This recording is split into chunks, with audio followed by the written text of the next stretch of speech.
I'll be back.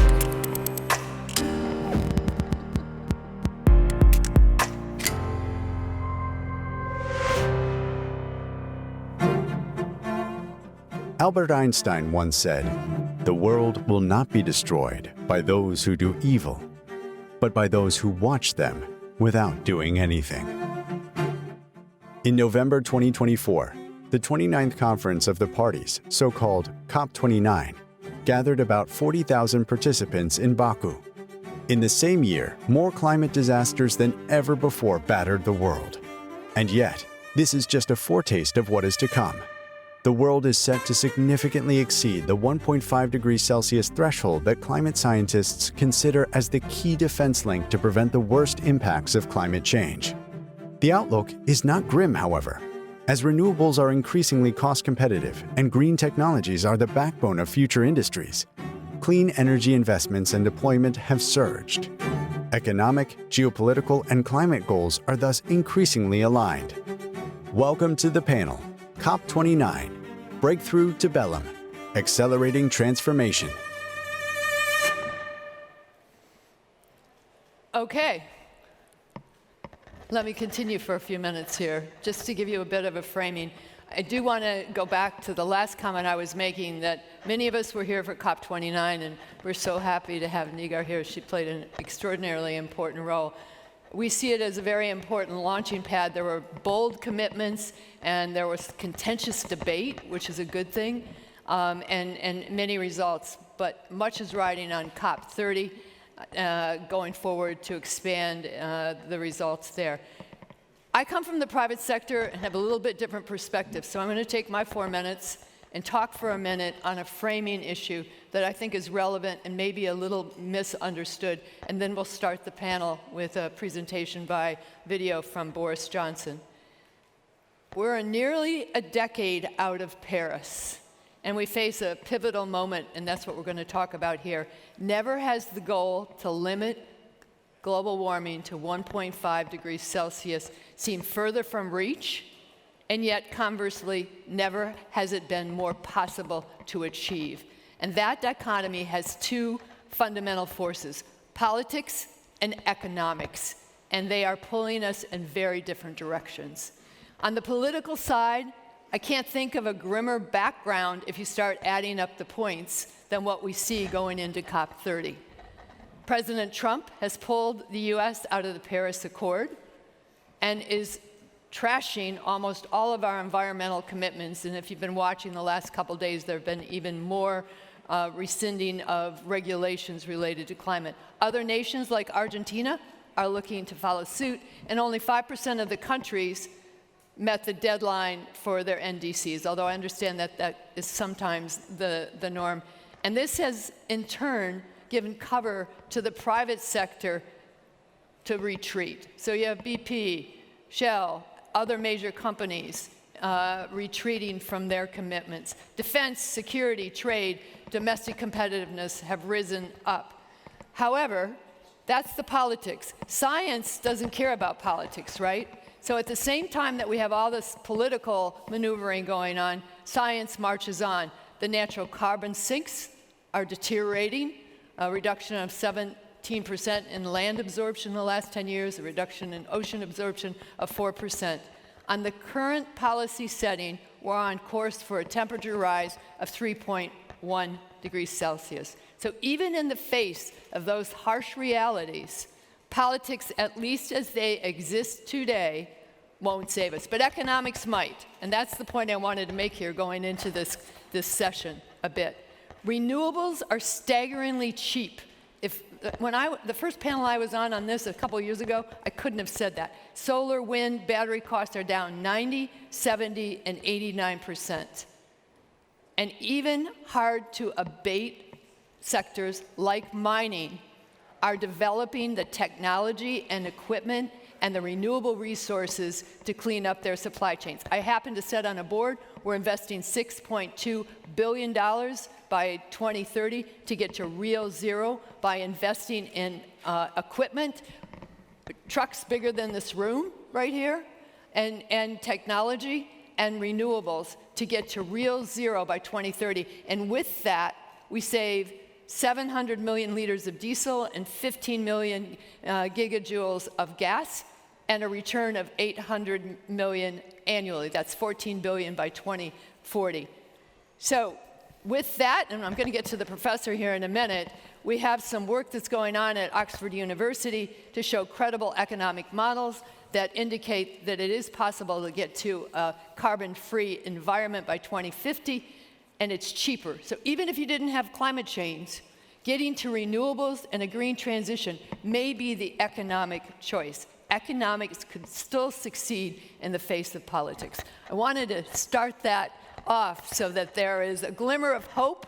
We're going to deal with the politics, but the economics of the situation have changed dramatically, and that's the good news for this fight.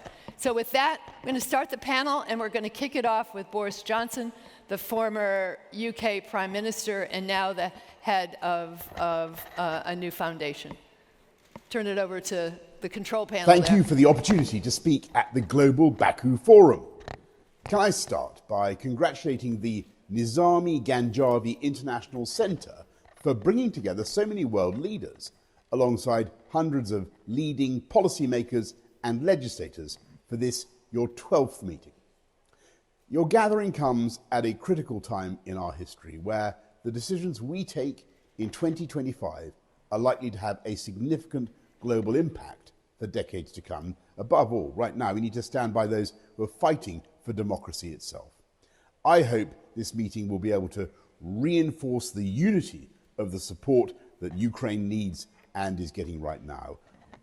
We've also got to continue to focus our attention and retain global agreement on issues that frankly affect us and future generations, including the protection of our environment and the need to reduce emissions. At this moment, Azerbaijan holds the presidency of COP29, where significant steps were taken to finalize the Paris Agreement. I want to thank His Excellency Mukhtar Babayev for his presidency, and of course to thank Baku very much for hosting such an impressive COP.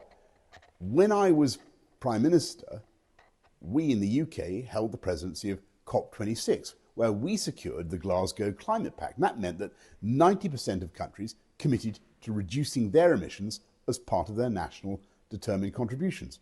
I was absolutely thrilled that at COP26 we got other very important agreements, such as the Global Methane Pledge to tackle reducing methane emissions, which everybody knows, 84 times more potent than carbon dioxide. And it is great news that since then, the Oil and Gas Methane Partnership and the Oil and Gas Decarbonisation Charter have made tremendous progress in reducing methane emissions. I know that organisations such as SOCAR in Azerbaijan have also been a key part of those discussions. Now look, regardless of our politics or which country we represent, we can all agree there are plenty of opportunities to cut emissions, but also to boost jobs, investment and growth, right? This isn't just about protecting our planet. Creating new forms of energy helps also to create greater energy security, which can help protect us all from volatile energy prices. I've been committed to ensuring that all countries can reduce their emissions and at the same time see the economic upside of doing that. That's why I now chair the organisation called Better Earth, which has been established to work with national governments and international companies to help to do all we can to reduce emissions and ensure that companies and countries can benefit from doing so. I'm absolutely thrilled, delighted that my colleagues at Better Earth have been engaging with SOCAR and other international companies on how to reduce their methane emissions. And we're keen as well to accelerate the uptake of sustainable fuels and to focus on all the projects that can deliver the clean air that everybody wants. Better Earth is keen to do more and to work with any government or organisation to find solutions where we can work together. Chris Skidmore, the UK's former Energy Minister and Better Earth's Chief Operating Officer, is attending the forum today and would be delighted to meet and speak with anyone who wants to find out more about the work of Better Earth. You're here today to discuss as a global community the most pressing issues we face today. We all know that these are difficult times we're living in. But let us also not forget, we all have a duty to think about the future as well as the present. Let's not forget that our environment also needs protecting for the future. We all want a better Earth, and so my message to you, very simple, let's continue to work together to make sure we can have a better Earth and a better future. Okay, there's a great deal of synergy in what he just said and what I said, the economic benefit. I'm just going to do a little bit of a talk to my group here. You saw they put up 70 rather than 90 minutes, so we're going to scurry through this a little bit faster, trying to balance the needs of folks being late and respect for the panelists. So I'm going to turn now to you, Phoebe, and after Phoebe, I'll come to you, Maria. Exciting work building economic and business case models. They had Einstein up there. I thought it was appropriate that we have our own professor here that can rival anything he's got up there. Professor and president of the World Environmental and Resources Economists Association. So with that, I'd love to hear about the work you're doing. I chair the UN SDSN Global Climate Hub.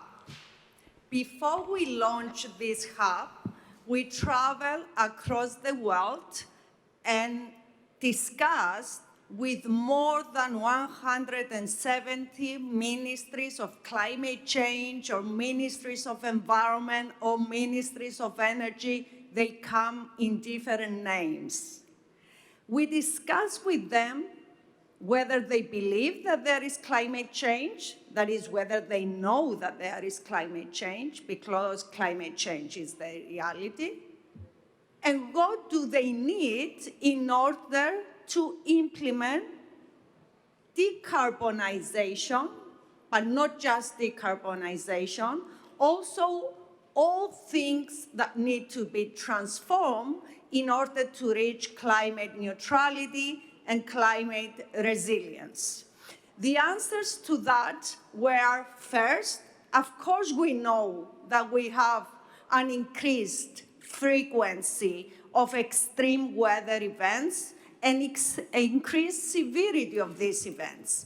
And of course we know that this is linked to the destabilization of climate. And of course we know that CO2 and methane are important contributing factors to that. The challenge in each and every country, including the developed world and Europe, was that the plans, the climate and energy plans that exist, the nationally determined contributions that are developed and submitted to the COP are very high level, are visions. They are not implementable pathways. And for this reason, we put together the Global Climate Hub. This Global Climate Hub brings together all the science, the interdisciplinary science that is needed, and the intradisciplinary dialogue that is needed in order to develop detailed pathways for each and every country to guide the country and all the economic sectors within the country from where they are to where they need to go by 2050, climate neutrality and climate resilience. Neutrality is I reduce emissions, I become net neutral, or better, resilience is that I protect myself from the effects of climate change. And what we do is that we have 3 layers of work. The first layer is a mathematical modeling layer completely interdisciplinary, that brings together climate modeling, energy systems modeling, transport systems modeling, land use systems modeling, marine use systems, including shipping and ports modeling, health systems modeling, innovation systems modeling, and then we integrate these models and their solutions over time, and we embed them in computational general equilibrium economic and financial models. At the end of the day, we have a science-driven, very detailed pathway for each sector of the economy and for each system that supports and transforms the economy, of the optimal mixture of technologies, policies, and fiscal and financial instruments and regulatory instruments that are needed to implement the climate neutrality and climate resilience goal by 2050. These are very detailed, and they are directly implementable. Why? Because we use all the existing knowledge of technology, of policy making, of fiscal and financial instruments. And we do that, why? Because we have the second layer, which is a transdisciplinary approach. This means that we co-design based on the scientific pathways that we develop with the relevant stakeholders in each and every country. For that, we use the basis of SDSN. The Sustainable Development Solutions Network has a hub in each and every country. And in each and every country, we create a living lab of the Climate Hub. There we have politicians, policymakers, of course, the scientists and technology developers, of course, the businessmen and the financial sector of the country, and of course, the civil society. So give me half a moment. So when we design our pathways, we co-design them with the stakeholders that they are going to implement them. And at the same time, we give them capacity to engage in this dialogue in a sincere way by upskilling and reskilling and providing education that is needed in order to truly engage in this dialogue. And finally, the last layer in One World, we created the digital infrastructure that collects all the data, all the models, and produces tools, digital twins, decision support systems, visualization dashboards, and so on, that enable the stakeholders to understand and use the pathways. So from one econometrician to another,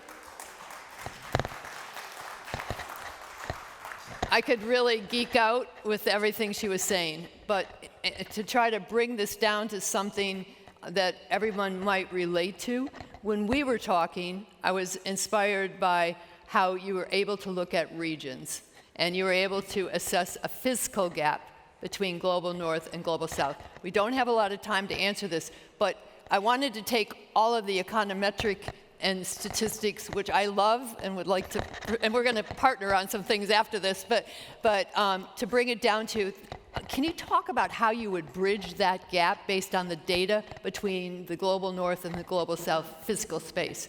But yes. We need to do it quickly.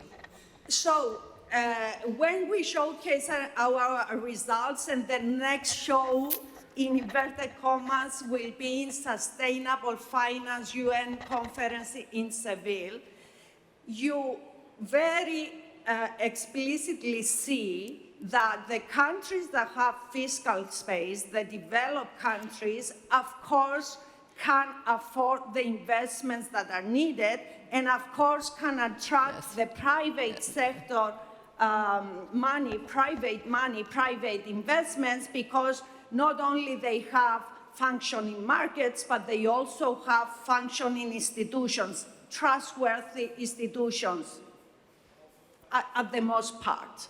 Unfortunately, in the global south, where you don't have the fiscal space, you need to understand exactly what the COP is trying to do over so many years. We need to restructure global financial architecture and put money in the multilateral banks in order to be earmarked to SDG finance, prioritizing education, digitalization, and climate neutrality and biodiversity protection. And these loans cannot reflect the risk of the country. These countries, most of them, are at the brink of financial and fiscal default. Why? Because they are extremely exposed to the adverse effects of climate change and other issues. So what you need to do is to give almost zero loans, long-run loans, because these are investments that need time to produce the fruits. Okay. And maybe use as collateral the wealth of these countries in areas that we have serious scarcity. One of them is biodiversity. There are many others. So this points to the need to monetary value natural assets and cultural assets, and environmental economists have been doing that for more than 70 years. There is a huge database on that, and we need to capitalize on that in order to restructure the global financial architecture in a way that can engage the global south, because without the global south, we cannot solve any problems of the world, not even the ones that are in developed countries with fiscal space and with very well-functioning markets. Great. What's really exciting about this is you take data and analysis that sometimes freak people out because they don't understand it, and it helps you measure the gap between the North and the South that we've all talked about and where the money might go, and it speaks to biodiversity. Manuel, we'll eventually get to you. Maria, I'm coming to you. All right. Maria Espinosa, Maria Fernanda Espinosa, President of the 73rd session of the UN General Assembly, Minister of Foreign Affairs in Ecuador. She knows more about this in her little pinky than all of us in this room. Every time she speaks, I learn something from her. So I'll turn it over to you for a few minutes, and I may have a question or two. Well, you didn't ask me a question, but... I will ask you a question then. Oh, you will? If you would like a question first. Yeah, well, I'm just very mindful of time, but... All right. So it relates to the global stocktake, and the deadline's passed, and almost 95% of the countries failed to provide their submission. Ironically, the US did provide one, given that they've withdrawn, but they did provide their NDC. Your country, Ecuador, was one of the first one of the few that did. And a key mechanism for setting these climate targets and driving emissions down is that we have greater urgency and we have real specific goals. Could you talk for a few minutes about Ecuador and maybe translate some of this into real actions that can be taken? And then how do we get the laggards to fess up and submit an NDC?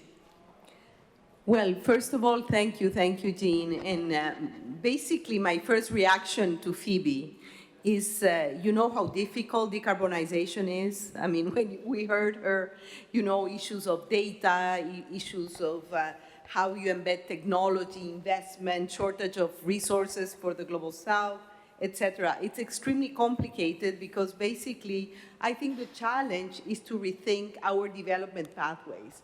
When we negotiate climate, we negotiate lifestyles, basically.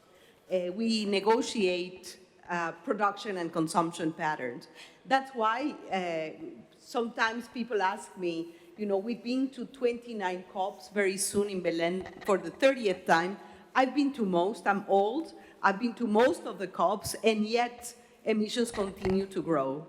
And coming back to your question, Jean, NDCs, we had a deadline for February this year. And for the deadline, only 13 countries met the deadline. And interestingly, most of the countries that submitted their NDCs are from the so-called Global South, but also the United States, even after leaving the Paris Agreement, the United States, the United Kingdom, but also countries like Brazil, like Uruguay, very proudly I can say, my own country, Ecuador, met this first deadline. And by today, we have 19 countries that have submitted their NDCs. And why is that? You know, my intuition tells me that it's a combination of factors. And I think this reflects very much what are, you know, the complexities around decarbonizing, but also adapting to climate shocks, building resilience. Number one is the very uneven distributions, not only of resources, but also of capacity, but also of data, and also about low carbon technologies. This has been, it's called the means of implementation within the convention, but basically these are the enablers to do the homework that we need to do. And if you allow me, just 3 headlines to address some of the issues that, in my opinion, are critical. The number one issue is the issue of governance and the importance of multilateralism, the importance of a collective action, of the principle in the convention that is so critical, which is common but differentiated responsibilities. We all have responsibilities, but in different ways. No, when you see that countries like the Marshall Islands submitted, St. Lucia submitted their NDCs, you know, what is their carbon footprints? What is the carbon footprint of my own country, Ecuador? It's very, very tiny, but the vulnerabilities are high. Their homework, you know, the main homework is on the adaptation front. This means that the arithmetics need to really you know, account for how, you know, to achieve the 1.5 goal that you were mentioning at the beginning. If you add all the NDCs, let's assume that every country meets the NDCs is really not enough to meet carbon, the 1.5 and carbon neutrality. So we need to raise ambition. And that leads me, you know, this is collective action, multilateral climate response, the value and the importance of COPs, the value and the importance of commitments, but translated into action. The number 2 issue is that you cannot look at decarbonization in isolation. The NDCs, which is the expression of the mitigation efforts of countries, have to come with clear adaptation plans, with clear resilience building plans, which means that NDCs have to come hand in hand with national adaptation plans and national resilience response plans, and this is expensive. Where is the money going to come from? Already in COP29, we agreed, and it was a hard, you know that, Nigar better than anyone else here, the 300 billion. The 300 billion, we know it's a down payment. It's an initial seed money, you know, to reach the trillions. Where are the resources going to come from? This is going to be one of the main issues that we are going to discuss in Belem for COP30. How to scale up the resources that are needed. And the number 3 issue is the challenges on implementation. As I mentioned, is not only how much new money, there are other fiscal constraints for countries, especially in the global majority countries. Number 1 is the issue of debt and debt relief. The number 2 issue is the issue of fair taxation and low carbon oriented taxation, the cost of capital, especially in the multilateral banks, that's why Phoebe was referring to the need to rethink and reform the international financial architecture and the Financing for Development Conference in Seville at the end of June. But also, again, the issue of capacity and the issue of access to low carbon technologies. And my third point refers to the gap between commitments and implementation. How is that we translate all our commitments into action? The enablers, the means of implementation, I refer that, mentioned the three of them before, but at the end of the day, it comes to my first point. No, I had other notes, but to make things simpler perhaps and shorter, the issue of implementation has to do again with collective action, with basically the idea of a bottom-up approach, but also of a top-down approach. How is that we follow the agreements that we establish at the multilateral level down, and then what are the capacities at the local level? I think Maimunah is going to speak about the role of cities and scale it up from the community to the city to the country.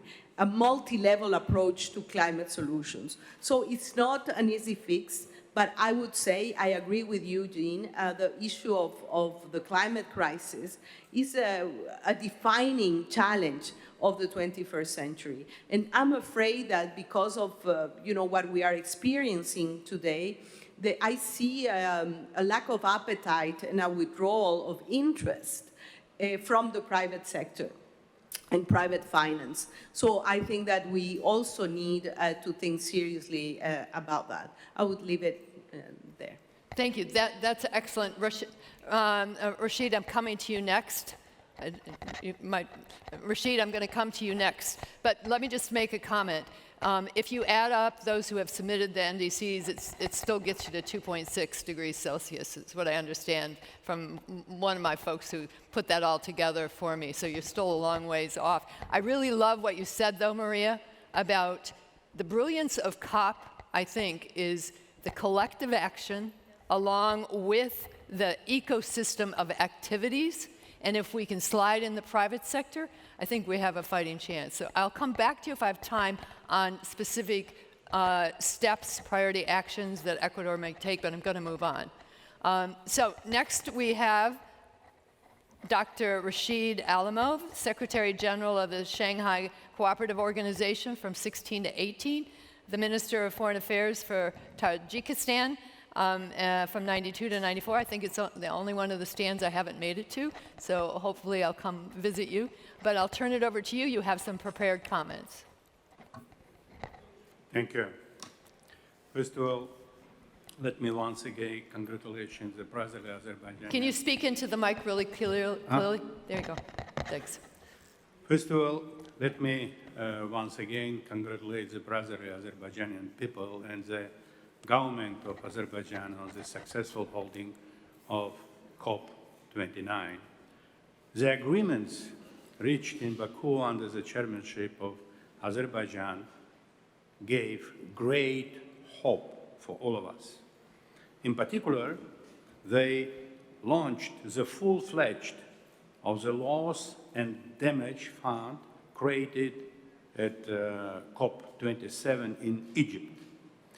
This was a long-awaited decision.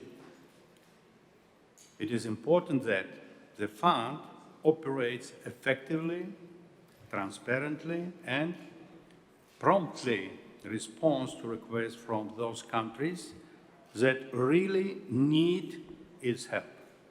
And of course, the most important, that the fund receives necessary financing.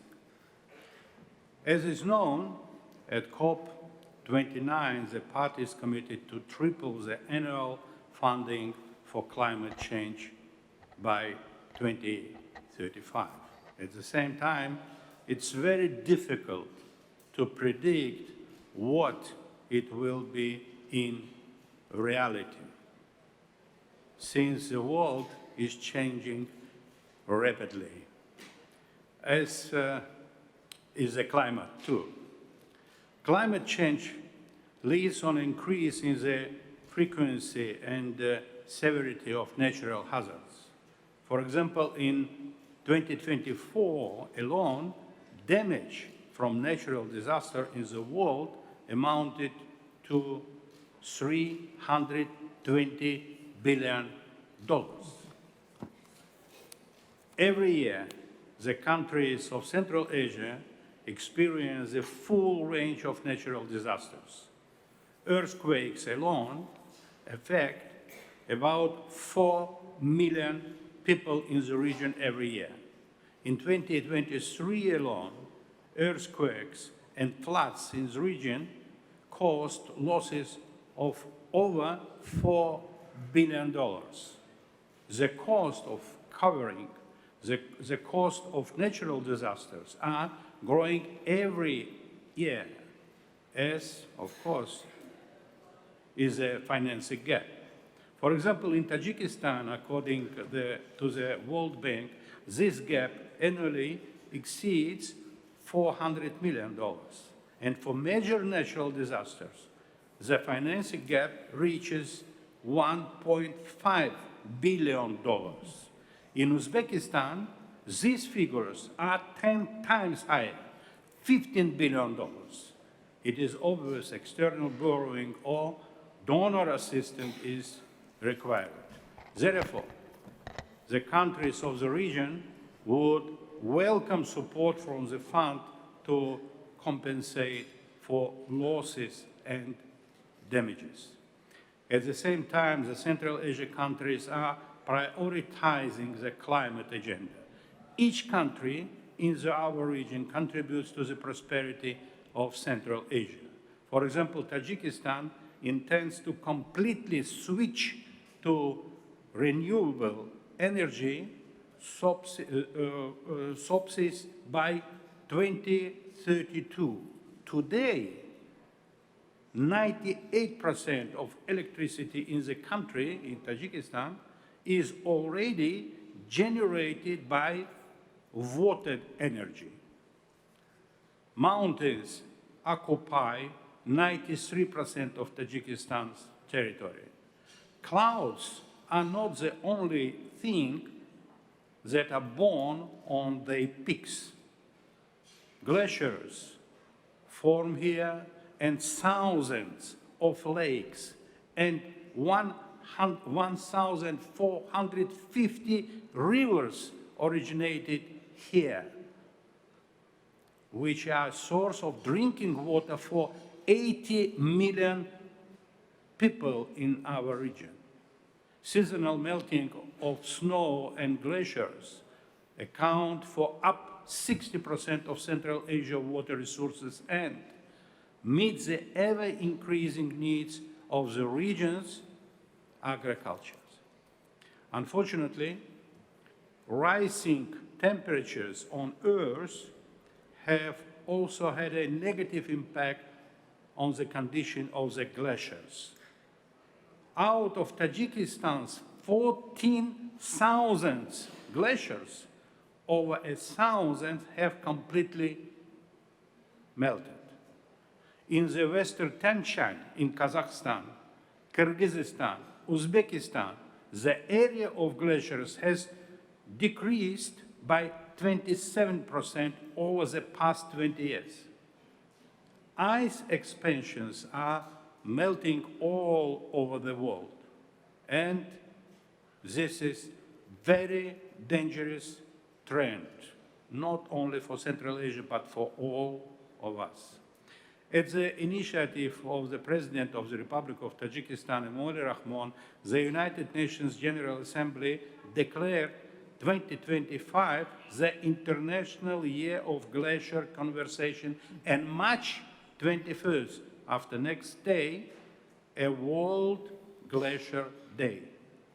The main goal of the year is to pay awareness of the international community about the critical role of glaciers in the climate system and the hydrological cycle, as well as the consequences of change in the Earth's cryosphere. From 29 to 31 May 25, the first ever United Nations high-level conference on glaciers will be held in Dushanbe, in our capital. This will be another significant contribution of Tajikistan to the global climate agenda following COP29. This will be the joint contribution of all countries participating in the Dushanbe conference to the preparation and successful holding of COP30 in Belem, Brazil. Thank you for your attention. Thank you very much. Hakima, I'm coming to you next, but I'm just going to make a couple of comments with regards to Rashid. Central Asia, it's an example of every region in the world has disasters. And sometimes we get fixated on a wildfire here or a flood there, but at the same time, you have so many things. I hadn't thought about glaciers, and it's a phenomenally important issue going forward. The other thing I would just note from his comments is the huge gap between the 741 million with an M in loss and damage fund versus the billions in gap in one region. So I'm going to now turn to Hakima, Dr. Hakima El Haite.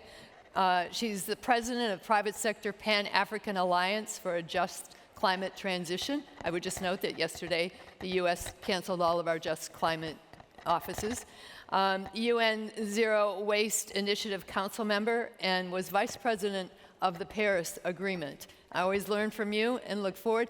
You all are seeing the same countdown I'm seeing. So I'm going to get pretty ruthless here. So if you can keep it to 4, that would be great. Hakima? Thank you. May I have the third time because of my bad English? Please. Thank you.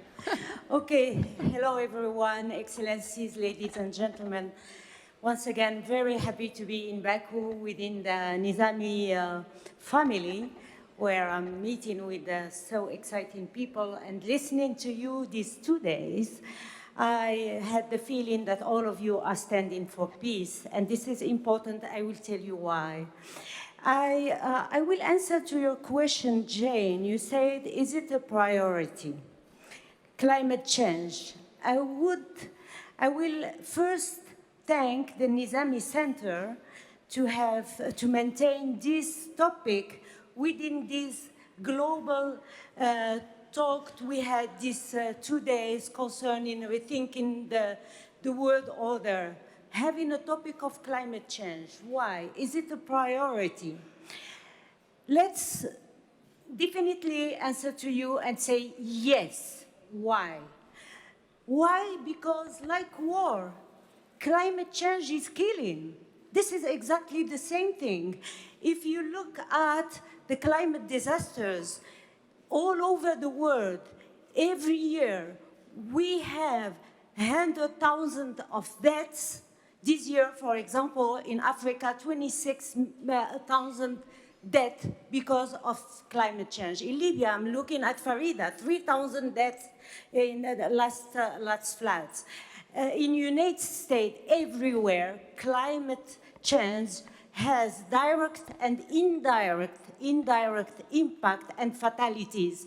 And if we look at the indirect impact, we can count millions of deaths because of the disease, because of the shortage of water, etc., etc. And it induced millions of people, of migrants. The figures of the IPCC are around 200 million migrants by 2050, and maybe it will be more with the situation we are living. Now, why should we make climate change a priority while the world is busy? Our leaders are busy with the war. Our resources, our thought are focused on financing the war, financing and focusing our politics. I will not talk about diplomacy, but politics toward the world. Why should we think about climate change? But, the fact is that we can stop a war with diplomacy, but we cannot stop climate change. This is, and the latest report of the IPCC is clear. In 20 years, some effect of the climate change will be irreversible, even though we stop the CO2 emissions and we aligned with the objective of the Paris Agreement. So definitely, climate change is a priority. Now, we are living and discussing while we have an elephant in the room, the withdrawal for the second time of United States. Let's ask ourselves, what are the impacts? We are talking about, I will recall what Tedros said yesterday. He said the withdrawal of United States is lose, lose, lose 3 times. I will add another lose 4 times. Lose for the Americans themselves. They are experiencing now very frequently climate disasters, and the latest data are more than $100 billion loss and many human fatalities also. Loss for the Americans, loss for the most vulnerable countries. We are talking about United States. 15% of the CO2 emissions are impacting this world. So they are undermining the objective of 1.5 degrees C that we did not reach yet with our NDCs. So loss for the most vulnerable, loss for the UNFCCC itself. United States are bringing 25% of climate action funding. Who will, and loss for the economy, the trade, and the competitivity of all these nice people, these nice thinkers who believe that climate change is a priority and who are innovating and bringing low carbon technology. What will be the competitivity of these businesses? Look at what happened in the United States. Tesla went down in the bourse because of the declaration of Donald Trump, who promised to buy a Tesla yesterday morning. Anyway, so it's a huge, huge problem we are facing in this time. So the question, what to do? Who will fill the gap? The gap of the emission of CO2, the gap of the financial contribution of United States. And I will say to my friend Nigar, and by the way, I would love to congratulate you and to congratulate the presidency of COP29 for the achievement. You did a great job. Thank you so much. And I will tell you that your job is not finished because your presidency is ending until November. And you have a big job. And I have some proposal for you. First, increase NDC. This is something we heard. But what you need, Nigar, is to convince the non-Annex 1 countries, high-income countries, to come on a voluntary basis and to increase the NDCs. I'm thinking about China, the first emitter in the world. They can come in if your presidency, your lead, and the leadership of your presidents convince China to review the timeline of the carbon neutrality they gave already, and if you convince them to contribute. And this is something you can do because China is investing a lot on renewable and technology, and they will win something because they have a problem of market also. The second thing I will propose. And Hakeem, I'm going to ask you to summarize your points. Very quickly, I have 3 proposals for the presidency. The second thing is finance.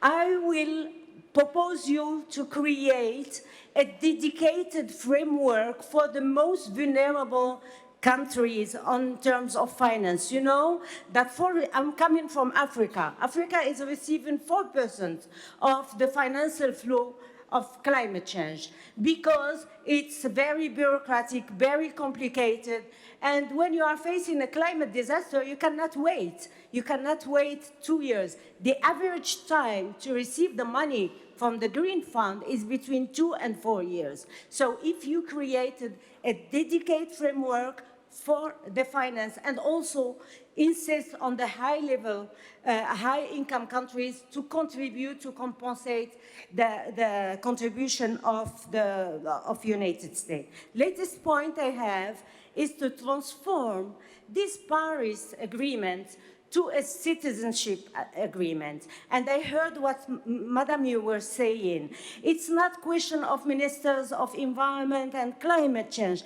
This is a citizenship problem. This is a nation problem. This is a national and the world problem. And the NDC should be under the responsibility of the head of state and the prime ministers, because it's a cross-cutting policy, and every ministry should implement its duty concerning the NDC. So I will let Maimunah maybe talk about national contribution and local authorities, because they have a major role to play. And final thing, the private sector, Nigar, the private sector whom is involved in the climate discussion are multinationals and internationals and Western private sector. It's time for the emerging countries private sector to have a voice in the climate arena and to get access to finance from the financial flow. All right, thank you. Thank you very so much. Thank you very much. Emmanuel, I'm coming to you in just a second, just a couple of comments. First of all, renewables are cheaper than oil and gas. Remember, that's what I started off with. There has been a dramatic reduction in the cost of renewables, and we have to, and that's where the private sector has to come in and help on that. I couldn't help but think about Maria's comment about collective action when you're talking about your citizen, because somewhere in there, the US is out, big deal. We've got to galvanize the rest of the world in collective action and do something. Just a second, if we have time, I'll come back to you. The other thing you mentioned that we're not going to deal with, but I can't resist a comment on, is the 200 million migrants. We have climate migrants that are incredibly vulnerable to human rights abuse. So I'm going to benchmark that because I feel compelled to make that comment because of other work I'm doing in other parts of my life. So I want to turn to you, Emmanuel, and you see the time, and it's really important that we get everybody to be able to have time. Manuel Bogar-Vidal, Climate and Energy Global Practice Leader for the World Wildlife Federation, Minister of Environment for Peru, President of the UNFCCC COP29 2014. Had a great discussion on nature. I'm going to turn it over to you because that's such an important component here, Manuel. Thank you. Thank you, Jean. So let me start by saying that COP29 paved the way towards COP30 in Belem, and did it great. And congratulations to Mukhtar Babayev, to you, Nigar, for that effort. Keep the mic close to your mouth. Thanks. Yeah. So COP29 paved well the way towards COP30 in Belem. But that road, it has been flooded in the last 2 months. It has been flooded because of the geopolitical context, because of new obstacles, because of new difficulties. So allow me to invite to this room to 10 elephants, big elephants, that are called threats to the process, that we have to manage as a way to make COP30 a successful one. And I will take 4 minutes, I promise. Yes. First elephant, please come on in. The narrative. We are losing the narrative. President Trump is repeating, climate change is a hoax. But more than that, the United States recently mentioned that the Agenda 2030 is an anti-American agenda. And for some people, the Agenda 2030, it is the agenda for communism. Even worse, it is the agenda of the LGBTIQ movement. And many people is thinking on that. And why? Because for now, the US politics, it is well joined with the people who own media, at least social media. So they are repeating, and repeating the same. And we are not fully aware that that is coming into the mind of many people around the world. So we have to bring back to people our climate narrative. We have to follow what the incoming president of COP is calling the mutirão, it's a Portuguese word, approach. That means work all together. First threat. Second elephant, please come on in, the multilateral process.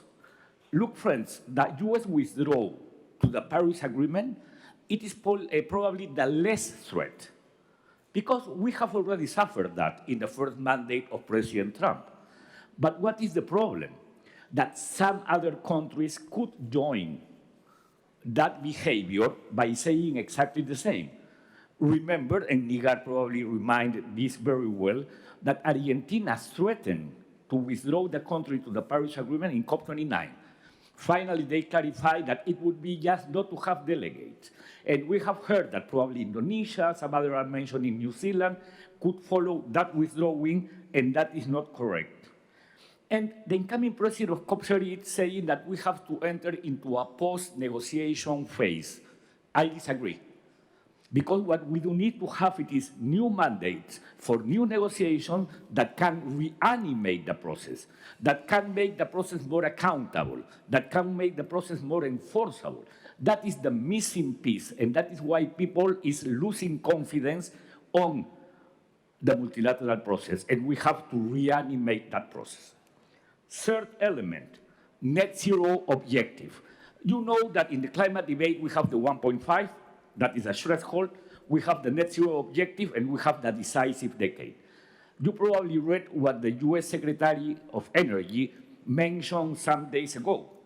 Net zero, it's a sinister and terrible goal, and we have to drill, baby drill, and we have to burn more coal, and we have to use internal combustion vehicles and those kind of things.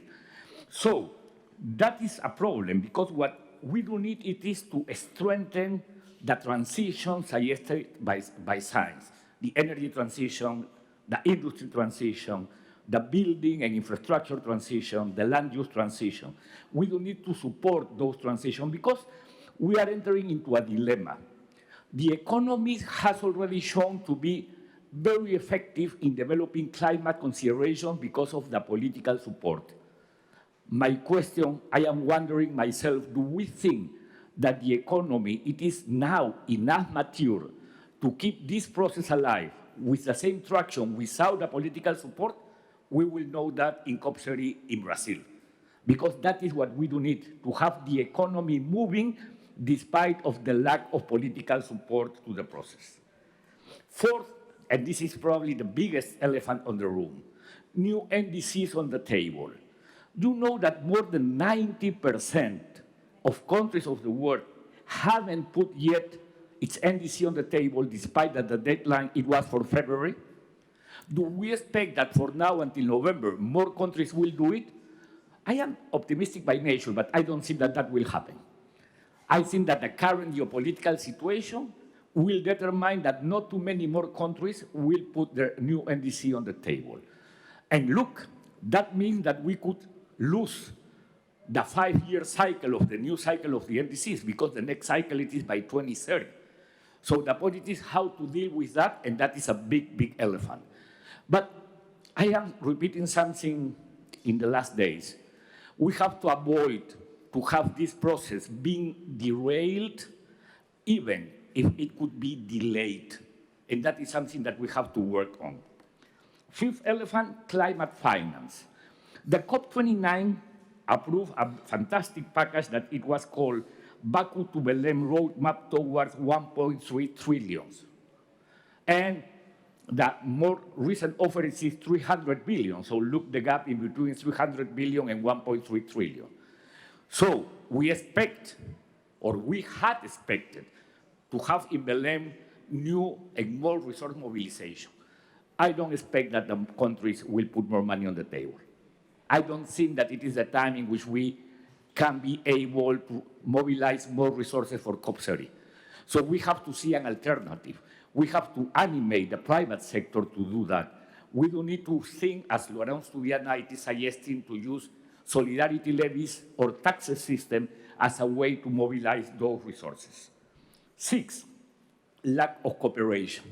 Some days ago, the US government, the US administration decided to cut cooperation with South Africa, Indonesia, and some other country that I am forgetting for a just energy transition. And that is the trend. So we will lose cooperation, but we don't need to have different kind of coalitions, different type of collaboration within probably the global south or some emerging countries as a way to replace this lack of cooperation. 7, some days ago, there were not representatives of the US, mostly from the NASA, in the IPCC meeting in China to discuss the outline for the 7th report. The point it is, and also we have read how much scientific institution in the US it has been dismantling. The point it is that we have to continue pushing the science to do those things. Manuel, you need to wrap up here. 8, we cannot expect to have G7 and G20 supporting, as it used to be, the climate debate. Probably that won't happen. The US has already announced that they won't be in the South Africa G20. And finally, the 2 last, we are still waiting for China. China needs to be more vocal. China is the main producer of green technology. And China knows that the world is expecting to have them, probably with Brazil saying something to push this process forward. And 10, there is an opportunity for nature. Nature could play a role in this COP, even more because it is in Brazil, that it is a forest country. So let's explore how much, by working with nature, we can keep the process alive. Let me finish with this phrase. It is not that I am pessimistic, this is a reality. But I am thinking that by working together, we can show how resilient and how strong the climate debate it is. Thank you very much. Thank you very much. Maimunah, I'm coming to you and to make just a comment. We didn't have enough time to unpack how nature can support the climate initiatives. And that is going to be really key. And Manuel and I were talking about some work to do jointly with companies who are backing off of the nature piece, and we can't let them do that because nature could support, as you advocate, the climate piece. I think your comments between Hakima and you on the US are interesting. I would just state, though, that 24 states are not withdrawing from Paris, right? And there's some legal challenges underway right now, but the states are staying strong on this, that they're going to participate in Paris. And some of those, like California, are the 5th largest economy in the world. So we need to make sure that we bring them in and network them in. So Maimunah, my dear friend, my BFF, so happy to have you here. I'm going to come to you. She's the mayor of Kuala Lumpur, but had a long history with UN Habitat, which really focused on promoting socially and environmentally sustainable towns and cities. She is the expert and makes a very powerful argument for cities and towns as strategic partners. Over to you, my friend. Thank you very much, Jane, my BFF.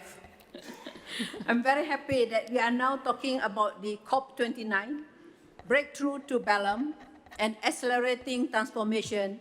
You can have 6 women on this platform together with the 3 gentlemen.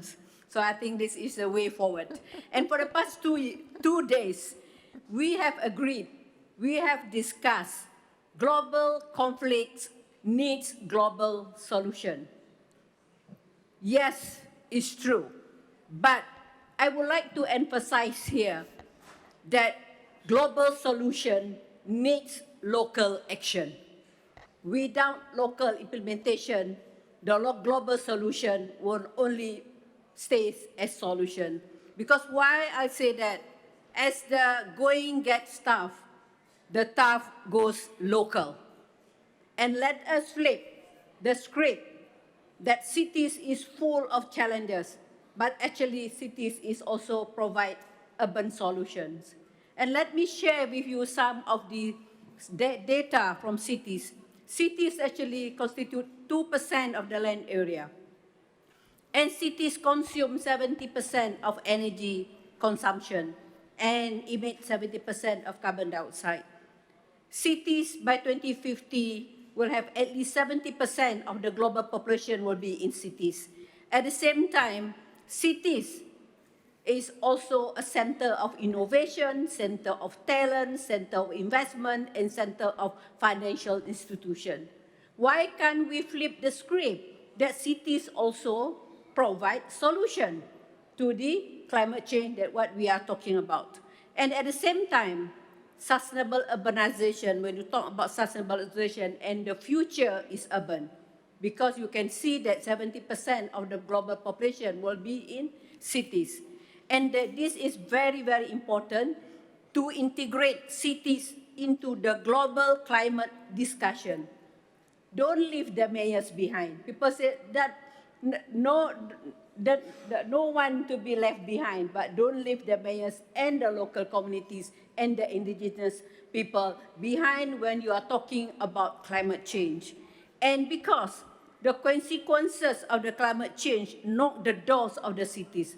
If you talk about flood, you talk about fires, when you talk about water shortages, it is the door of the mayors being knocked first by the citizen, not the, I don't think the Prime Minister or I don't think the President, because I have the experience myself as a mayor of Kuala Lumpur and a mayor of Penang before, whenever there is a rain and flooding, I will receive the phone call.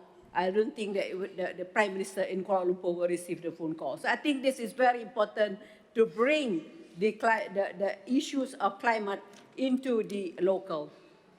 At the same time also that when we talk about climate change, I think we need to begin at the global level, yes, but solution needs to be implemented locally, but with the collaboration of federal, state, and municipal, and the mayors and the communities. This is the importance of urban planning and sustainable land use that is needed that to ensure cities are resilient and also preparedness for the climate change. But in order to do that, we need three things. We need leadership that can make changes, walk the talk, and shows the example. Second is the software and the hardware in terms of the capacity, the talents, and also the finance. I think I don't want to repeat, but I think many of our colleagues have mentioned about the finance earlier. And the third is the governance, the good governance. Even you have finance, without the good governance, you will go nowhere. And now let me talk a bit about the past COP. In Sharm el-Sheikh, we have searched sustainable urban resilience for the next generation. And we have 5 focus. And in Dubai, we have champion, high coalition, high ambition for the multilateral partnership, who are looking into the monitoring of this search and champ that we have the declaration and the resolution. I keep on telling, enough declaration, enough resolution. We need declared action. We need action on the ground. So who is monitoring all the 5 factors, 5 focus that we agreed in Sharm el-Sheikh and also in Dubai? I think this is where the localization and the role of mayors is concerned. And again, in Kuala Lumpur, well, you can see on the table, I already distribute. This is what we are doing. And I don't want to go to detail because I don't have much time. But what I would like to share with you is that I am launching the City Voices. The City Voices movement. Because you know that even in US, as Jane said, that California, the mayor is very, very loud. And even though the federal not really interested in climate change, but I think the local government, I'm launching the Cities Voices movement through the COP Town Hall. And first, I will be doing at ASEAN on the 10th and the 15th of August. It will be ASEAN and Governors Mayors Forum, and also the Capital City Management Meeting, and will be in Kuala Lumpur. Those who are interested, please join us. This is the first movement to call upon the cities that the mayors must be at the table when we discuss about climate change. Thank you so much, Jane. Thank you. Bravo. There's so much I'd like to say. I'm just going to repeat when your comment, when the going gets tough, the tough go local.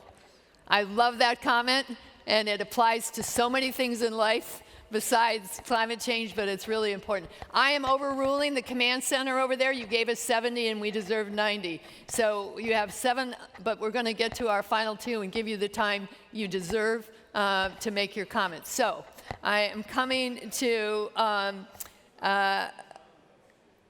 Lord Fakafanua, who is the Speaker of the Legislative Assembly of Tonga, Chair of the Environmental and Climate Change Committee there, which is very relevant, and on the board of the Young Parliamentarians, IPU in Geneva. It's been great getting to know you and to discussing, and if ever there was a place for urgency, you are it. So over to you. Thank you, and it's an honor to be here for the first time at the Baku Forum. First of all, I just want to answer the question that was posed for this panel about the climate injustice and the urgency that is required. We are now facing COP29. It's been 29 years, and we went through COVID. And the question that comes to mind to me is why aren't we attributing the sense of urgency that we give to health and other crises like conflicts that are happening around the world? And I believe it's because of that story of, the pot and the slow burning and the slowly warming of the frog, and then before the frog knows it, it's cooked, and by then it's too late. So when you look at that for the planet, there are tipping points in terms of the global commons that are under threat. When you talk about the melting ice caps, the melting glaciers, this is irreversible. This is water that was stored for thousands of years and is now being released. It's having an effect on rising sea levels. It's having an effect on the ocean and the climate. And this is getting to a point where we cannot reverse it. We cannot delay and expect some sort of technology to refreeze this. And that applies to all the global commons. And the sense of urgency isn't there. And when we talk about injustice, from the front lines, the Pacific Islands, there are 2 countries that will not exist in 70 years. This is already a fact. It's already too late for them. We don't want it to be too late for the rest of us. Kiribati and Tuvalu are sinking. When you talk about injustice, what is going to happen to these countries, their population? What's going to happen to their passports? When we talk about protecting democracies around the world, when you have no country, how would you host elections? When you have no territory, would they have passports when they migrate to other countries? When we think about climate migration, climate-induced migration is going to be worse than conflict. In fact, according to the IMO, it is the second and soon to overtake conflict cause of migration. And unless we do something now, it's only going to get worse, and the effects on the economy, the effects on our politics, is going to be devastating and almost irreversible if we don't have action now. So when we talk about the North and the transfer of resources, of capital, of technology for adaptation and mitigation, we need the top 5 countries to move. That includes China, that includes Indonesia, that includes India, it includes the United States of America. And with the United States withdrawing from Paris, there seems to be no hope. And I take solace in the fact that we have some of the states who are sticking with the Paris Agreement. But the reason for this, the underlying reason, is because the population, half of us don't believe in science. And I believe the solution, if we're talking about economics is driven by demand. Demand is driven by the consumers. They make the decisions to consume oil and to continue burning fuel when we have the availability of renewable energy. That is a consumer decision. And in terms of the political decision, the mandate that is given to these democracies is from the people. The people decide to vote leaders who ignore the science. And so the solution is simple. It comes back to local. We need to look at the democratic mandate that we give our governments, because like smoking and health and the pandemic, our governments were able to rally behind and legislate the change that was required for us to go through those challenges. Why aren't we doing the same for climate change? And I commend the work that is being done by the presidencies and the COPs who convene the parties to make the ambition a reality, but the NDCs are not reaching, they're not closing the gap. And I believe it needs to go back to the beginning, to the impetus of change, and that is from home, from our populations, from our people. And this is the need that is from the frontline nations, countries that are sinking, countries that are being affected by climate change. And it's irreversible if we don't happen to change now. 1.5 degrees we're going to overtake. 2 degrees is more like what we're looking at. By the way, 1.5 is a 70% loss of biodiversity. How is that for food security? And I know there's only 1 minute left there, so I'll just stop. Thank you. All right. Well, thank you. We're going to take another 5 minutes to get through because I really want to have a chat with Nigar as well. It's kind of full circle back down at this inn, though, Lord Fakafanua. We're back to the professor's point about measuring the gap, the physical gap between the North and the South, which gives you the data necessary to really emphasize the urgency that you've talked about. So really appreciate that comment going forward. Can I just say one thing? Yes, please. The urgency, we have it when the destruction is in our backyard. So when we have a flood, a forest fire, a drought, we are urgently trying to find the solution. The problem with climate is the non-existence of capacity to understand that you face it before you have the urgency in your backyard. So correct. we need to invest in capacity and also invest in the skills that are needed to implement the solutions. 85 of them are missing from the labor market. All the evidence is on our website. Excellent point. We're going to come back to this. There's economic opportunity in going after this. And my experience in my life is you follow the money. And that creates change. And that economic opportunity we have to make clear because that will drive people to make the change we need for sure. So thank you very much for your comments. Coming to you, Nigar. Thank you very much for being here. Member of Parliament, UN Climate Change High-Level Champion for COP29. We've had the experience to work closely with you in the past year. It's been a great pleasure. You've done a great job. Very successful COP29. Bold commitments. Some would say not bold enough, but that's every COP it's the same. But also you really garnered contentious debate. So you got the issues on the table, which I think was a huge success. So I would like now to take the next few minutes to talk about what action is Azerbaijan now taking forward domestically to address climate change, building on the leadership of COP29, and what do you see your global role besides the Troika? Thank you so much. First of all, I would like to say that I'm really honored to be among this assembly, these delegates and panelists, and I would like to take this chance to thank NGIC for being with us throughout the whole year. When we've been preparing to COP29 and at COP29, your guidance, your recommendations, wisdom, and experience were very, very much appreciated. Thank you so much for that. And yes, I'm really proud to speak about the successful COP29. We've done a lot just in 11 months, and for us, it was the high time to show how we can bring together, different parties to come and sit and agree on the goal. And yes, you said that some countries and some parties maybe feel that they wanted something more when we speak about the finance goal, but that's the best that we have so far. So this is a breakthrough, and I'm really proud of the many other decisions, including Article 6, including Loss and Damage Fund and others. And well, our forum during these 2 days, you've been speaking about the new global order. And what we see now, we live in a very fragmenting world. We could feel it from many months before, but now we see it escalating. But when we speak about global climate action, the nature of global climate action is collaboration. This is about solidarity. It's about putting differences aside and speaking about the vision for future.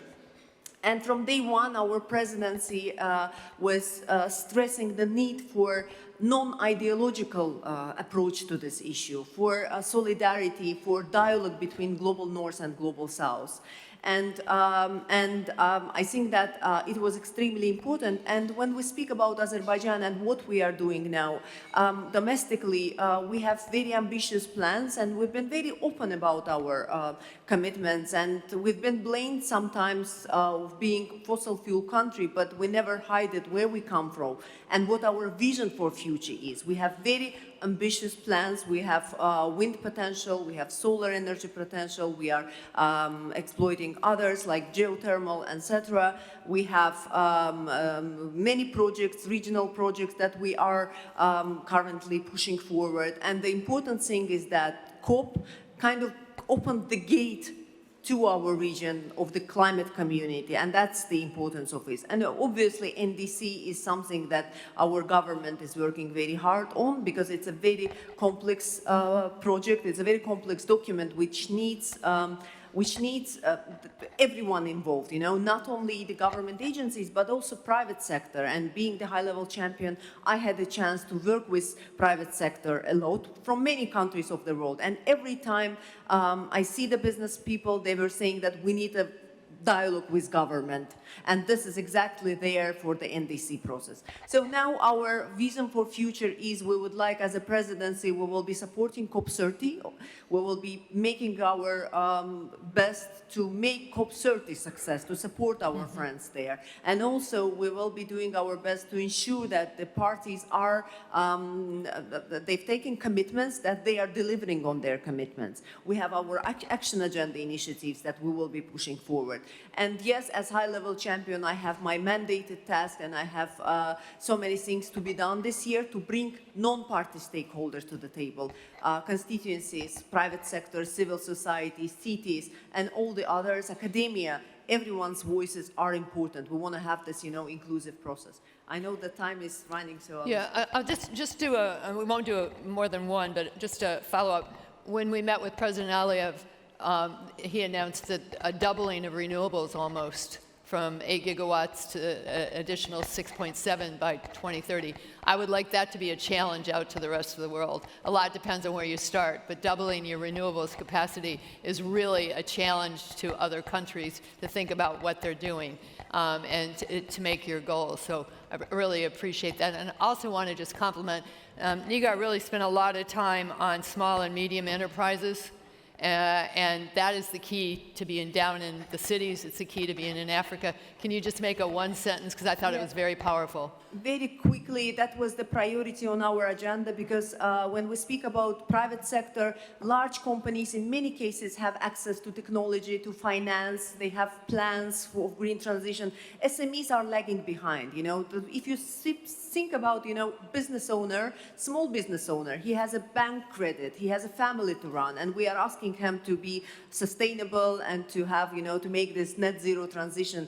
He will not be doing that. He don't want to save the planet. He wants to run his business. So we need to support small and medium businesses, because they need access to finance and they need capacity building. This is something that we've been focusing very much this year, and we will continue to do so. Well, we look forward to working with you on the roadmap to Belem from Baku. So we're almost done. We're going to take 5 seconds a person. I'd like one question, rapid fire, just to answer it, and then we'll let everybody go out for dinner.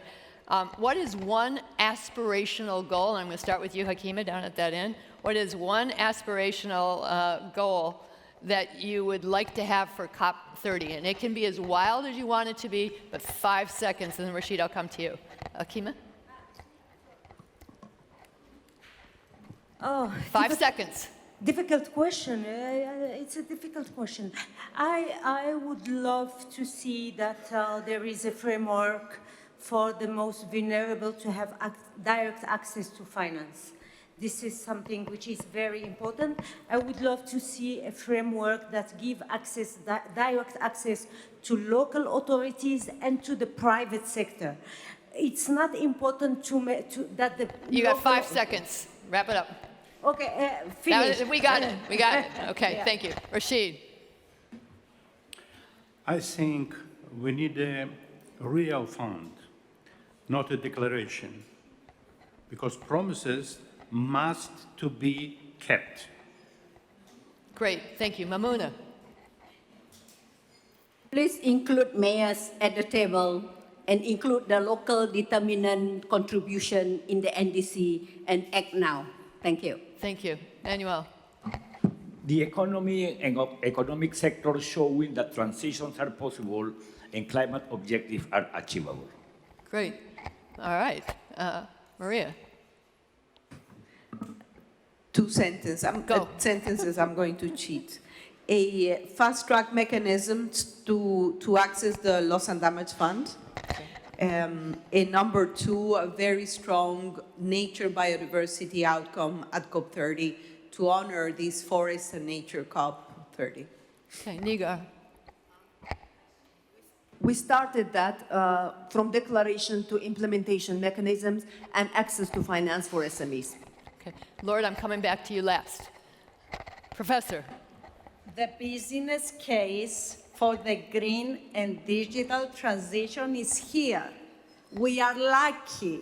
It's cost efficient to become green and digital, to mitigate climate and adapt to mitigate climate change and adapt to it. We need to invest on the capacity of the stakeholders, SMEs, big companies, governments, to restructure, to transform their business plan and understand how they can be financially sustainable while becoming economically, but also environmentally sustainable. It is there. And I would say the same thing. We're working in a different area with Oxford University. The business case is there, it's cheaper. And then, Lord, you take us out on a high here. What's your 5 seconds? Okay, my 5 seconds is that tonight when Donald Trump, the President of America, goes to sleep, he's convinced in his dream that he believes in climate change and wants to do everything to stop it. So he wakes up tomorrow and doesn't need climate change, doesn't need Paris Agreement. All right, everyone, a round of applause for this incredible group of people. Thanks, everyone. Enjoy your evening. And thanks for being here and hanging out.